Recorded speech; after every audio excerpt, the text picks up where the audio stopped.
make a case the Bucs would not be here had Tom Brady not gone there. This was a team with weapons, but without a quarterback.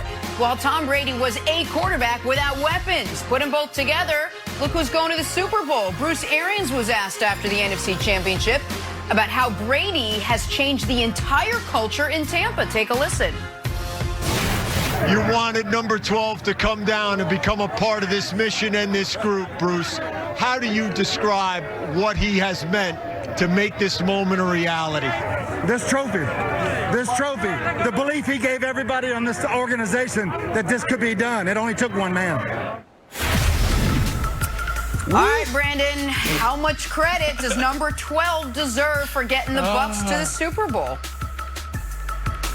All of the credit. You got to think about where this organization was. This is an ultimate team sport, and he is the ultimate leader. So what Bruce talked about was belief. He didn't talk about on Sunday. Where Tom Brady is most valuable is Monday through Friday. When he walks in that building, and we talked about this yesterday, when he walks in that building, he pushes everyone to be better. He elevates everyone's game. He elevates everyone's process. He's the type of leader, the ultimate leader. When you see him, you're like, man, could I study a little more? Could I get that extra rep in the weight room? Should I stay after practice and catch another 100 balls on the jugs machine? The coaches out there, they don't want to disappoint him. So when you think about Tom Brady and where he's at his point of his career, he's more valuable Monday through Friday than he is on Sunday. Sunday, like I said last Friday, Sunday, I need you to be phenomenal when it comes to situational football. Lead us before the half to get points on the board. Lead us in a 2-minute drill. Don't make those mistakes that you just made. If they do that, this team is scary. They're scary this year. Obviously, they're in the Super Bowl. And even next year, you're going to be better because you have time to build that chemistry and continuity, Nick. So here's the thing. It's tough to argue with the results. And it's tough to argue with what the men around him are saying. This Tampa Bay Bucs team could have let go of the rope. And I think in many years they would have. They had 4 games to start the second half of the season. Before their bye, they went 1-3. They got dog walked for a second time by their divisional rivals. They then got beat soundly by the Rams and seriously beat down by the Chiefs, down 27-10 going into the fourth quarter before some late touchdowns made it appear close when it wasn't. Then you have a bye. We're in a pandemic. You have the last bye of the season. You're a 7-5 team that's okay. And they haven't lost since then. And to a man, the people around Tom Brady Wilds keep giving him credit. Now, I think some of that's strategic. I think Bruce Arians learned early in the year, I'm better off just heaping praise than any type of criticism on Tom, or else the media minions will come after me. But, Wilds, I do think that what we are seeing in the 2 sports we talk about the most is, in basketball and football, it is one thing to be great on the field. It is another thing entirely to be a great leader of men. And right now, the best leaders are the ones competing for championships. And even if Brady's skills have deteriorated somewhat, and I would argue more than somewhat, his leadership ability has not. And I have to give him credit for that. Okay. That's right.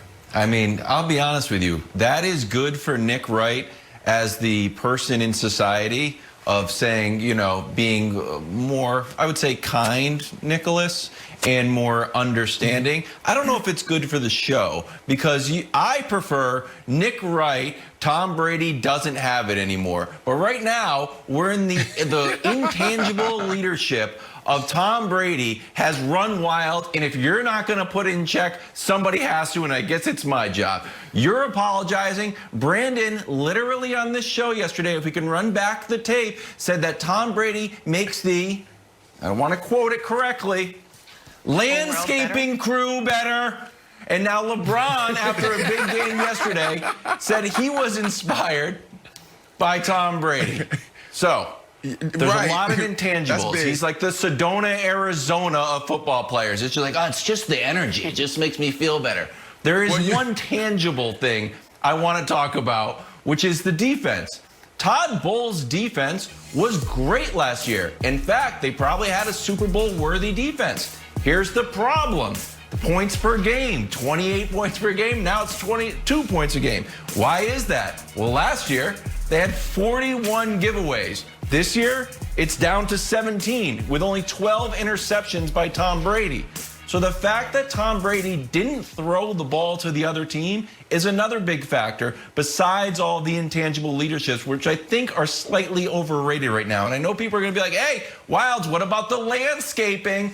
It's a fair comment, but it's more so that Jameis Winston was going on during the game and pouring Roundup weed killer all over the landscaping. Like, just don't do that, and that will help us out a lot. Go ahead, Nick.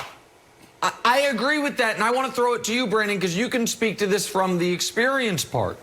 I'm going to think back to a moment from a different quarterback. Patrick Mahomes in the first playoff game last year, when everything was going wrong. Tyreek Hill muffs a punt. There's drops all over the place. It's 24-0. And Patrick Mahomes is pacing the sideline, grabbing every guy and saying, just make one play. Just make one play. That's right. We're That's fine. Right. It's similarly, by the way, what they did with McCole Hardman this week. McCole muffs a punt. Kelsey goes to him. Kelsey goes to him. He goes, we're going to get it right back to you. That I do think is real. And I do think, Brandon, as a guy, you've been on these teams, and you know the difference between a real leader at quarterback and a guy who, when things are going great, he's great, and when things are going bad, he's bad.